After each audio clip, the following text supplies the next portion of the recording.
Hey guys, OG Albina here, bringing you guys another Pokemon Scarlet and Violet guide video. Today we are going to be talking about how to use QUAQUAVAL, the water and fighting starter in Scarlet and Violet. If you guys do enjoy these guide type videos, be sure to drop a like and sub to the channel. We're on our way to 3,000 or 2,000 subs. I'd love to get to 3,000, but we're on our way to 2,000 subs, at least for the time being. I'd really appreciate it if you help mail out along that way.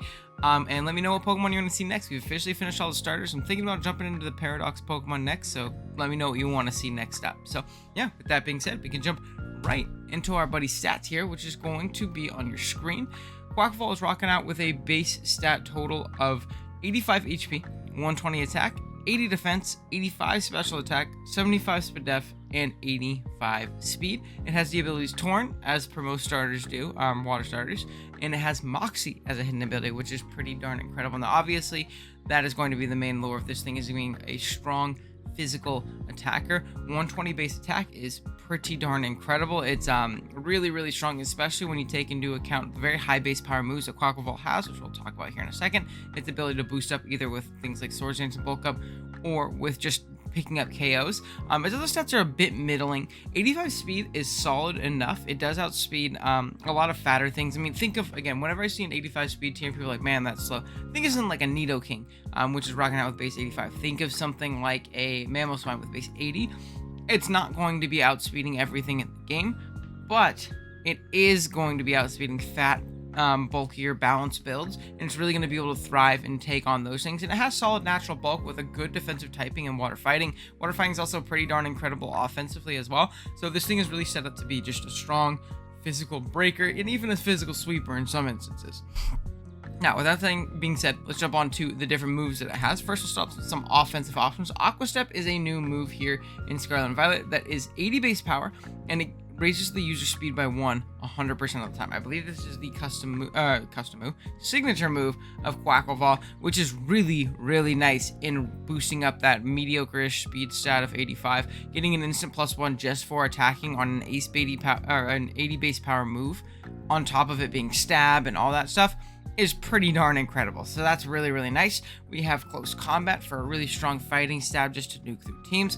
Aqua Jet for priority if we need it. Wave Crash, which is essentially water double edge, I believe. Let me just double check really quick.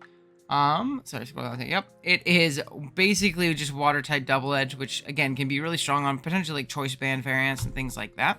It also has great access to good coverage and utility options. Rapid Spin is a great one. This metagame is incredibly hazards are such a prevalent thing in this current metagame right now, with so many things getting spikes and rocks and T-spikes, and really not that many defoggers and spinners. So getting another mon that can rapid spin is pretty incredible. It can U-turn to grab momentum for itself, which is awesome. Ice Spinner is great coverage as well offensively to hit bulky grasses and dragons that might resist your water stab.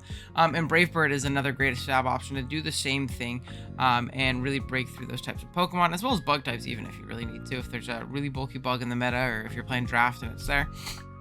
Then we also have some great utility moves. Roost for reliable recovery is always a nice thing. A lot of things lost Roost this generation. Roost is definitely nerfed in general as well, only having a max of 8 PP now. But realistically, on a Pokemon like this, you're not going to need 16 full Roost like you would have in a previous gen on another Pokemon. So that's honestly fine. Swords Dance is a great way to build up your own attack step before you try Moxie Sweep, like Swords Dance plus Aqua Step, and then get up to +2, +1, and then really steamroll through teams from there.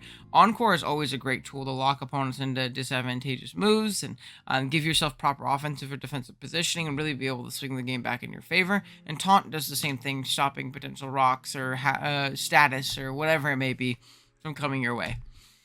First, we're going to talk about a choice band set as an option here for QUAQUAVAL. Rocking out with the choice band, obviously Moxie has its ability, Wave Crash or Aqua Step, either one works. Aqua Jet or Ice Spinner, depending on which move you use in your other two.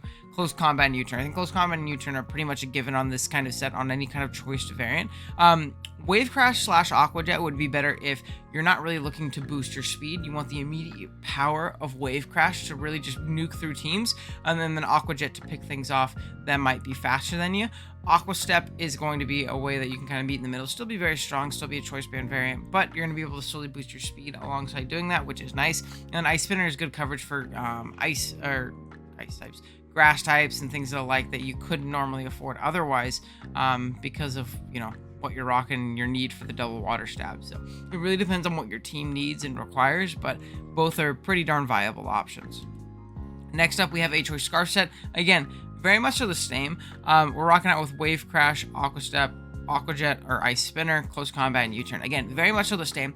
The only thing that's a little bit different on this thing, on this set, I think you could get away with Wave Crash / Ice Spinner, just because of the fact that, you know, with your choice scarf, you're essentially a +1 Pokemon, so you don't necessarily need the Aqua Jet. Now, again, if your team really appreciates the Aqua Jet for a specific metagame threat that's either running a scarf or getting the +1 speed or whatever it may be, Aqua Jet still may be nice for your team, but with a scarf, you're kind of going to want as much power as you can, because you're not getting that immediate boost from a choice band. So I think that's really nice.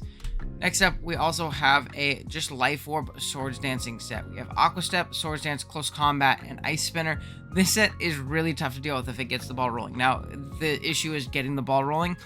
You could go another item instead of Life Orb. You could go like maybe Heavy Duty Boots, or you could go Expert Belt. You could go Mystic Water is another really nice option, or some kind of boosting item other than Life Orb that's not chipping yourself down. But if you do find that Swords Dance opportunity, which isn't incredibly hard with 85, 80, 75 bulk, you could really clean through a team. You're going to Swords Dance, and you're going to Aqua Step, then you're at +2, +1, and then either Close Combat or Ice Spinner is probably taking out anything that Aqua Step isn't, and you're kind of able to kind of clean through the game from there, which could be pretty darn incredible and really, really nice. Another option that I didn't really put on here that I kind of realized a little bit later is QUAQUAVAL does have access to Bulk Up. Now, if it had access to Drain Punch, which it doesn't for some reason, which is really unfortunate, I think like a Bulk Up Drain Punch set could be incredible. A lot like, what do you call its name is running? Why am I blanking on the Dolphin's name? Oh my goodness. I know it's Finizen into something. The first form of Finizen, I know because I had it on my in-game team and I couldn't figure out how to evolve it because I wasn't playing with anybody else. Oh man, I'm bummed. I don't like that this is happening. Let me see.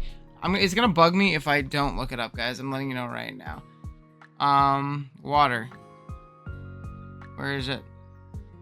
Palafin. Oh my gosh, I'm so sorry, guys. So Palafin is either running like a choice band variant right now, or it's running like a bulk up taunt Drain Punch type of set, which could work really well on QUAQUAVAL. The only issue is, again, it does not have access to Drain Punch right now. So being that it can't Drain Punch, I don't think that's as viable, but you know, maybe like potentially a bulk up Aqua Step, taunt Close Combat set could work. Again, really kind of breaking down fat and taking on fat, but I don't personally see it right now, at the very least. So these are going to be the kind of like the main 3 sets that I feel like you will see on QUAQUAVAL, or that you should be using on QUAQUAVAL here.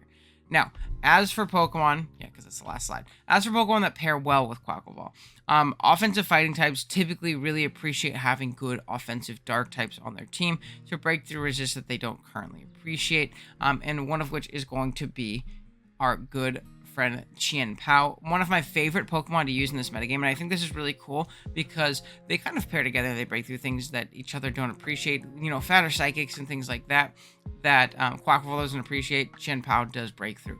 Fatter grasses that QUAQUAVAL doesn't appreciate, Chien-Pao breaks through with its Ice Stab. Now, on the flip side, fatter steals that Chien-Pao does not appreciate, QUAQUAVAL breaks through with its offensive fighting coverage and things like that. Now, they are kind of stuffed neutrally a little bit by fairies, but you can obviously have more team members than just these two, so that's going to be nice. I think in particular, like a band or a scarf variant alongside Chien-Pao would be great, grabbing momentum into it on things that you know, QUAQUAVAL doesn't appreciate. It's going to allow you to keep up a lot of good offensive momentum and keep up the pressure really, really well. Another dark type that fits well is going to be Chi-Yu, the fire type of this like legendary quartet. And this Pokemon, it's again a bit unique in the sense that it still kind of functions the exact same as Chien-Pao with it, right? It breaks through the same things that QUAQUAVAL doesn't like. QUAQUAVAL breaks through the same things it doesn't like, but they don't share a fairy weakness. In fact, Chi-Yu will rip through most fairies with its Fire Stab and 135 special attack, as well as Beads of Ruin, making it to where the Spadef set of all of the Pokemon on the field is basically 25% of that of what it would normally be. So I think offensively this pairing's a little bit better. I think that Chien-Pao is a better Pokemon in the current metagame, but Chi-Yu is still going to be a really, really solid pairing with QUAQUAVAL, and is really going to break through. They also don't share similar speed tiers, none of these Pokemon, so that's obviously a great feeling and a great tool for it. On top of that, outside of just a dark type pairing, again, offensive Ghost, really appreciate being up paired with QUAQUAVAL too. I would have put Fluttermane in this spot next, but Fluttermane was recently banned. So we're going to go with an old Gen 8 staple in Dragapult right here. I think Dragapult is also very, very incredible with QUAQUAVAL. Something that's really cool with these guys is that they are going to form an offensive core, a momentum core, and are going to be able to U-turn around into each other, and especially with a lot of hazards on the field. Because of this like hazard dominant meta that we've been talking about, I think that these two could be pretty darn incredible. And again, they really break through the things that each other don't appreciate all too much. So outside of fairies and things like that, but Pult really appreciates dark types coming in or normal types coming in on it, and you turning out into QUAQUAVAL and just that thing clicking a button. So there's a lot of really cool things that this thing can do. And yeah, I think this one's pretty dope. Its stats, I remember looking at stats initially when it dropped, and I was kind of bummed. I was like, oh man, I feel like yeah, Scarlet is far and above the best one, but QUAQUAVAL is really, really strong. It can be very, very powerful on the right type of build if it's used correctly. So yeah, thank you guys so much for watching. If you enjoyed today's guide video, be sure to drop a like as well as sub to the channel. I would really appreciate it a ton. Let me know what Pokemon you want to see next in the comments. Please, please, please. Preferably a Paradox Pokemon, because that's what I'm really looking forward to making guides on. But I would appreciate it a ton if you dropped a suggestion in the comments below. Alright guys, that being said, see you in the next one. Later.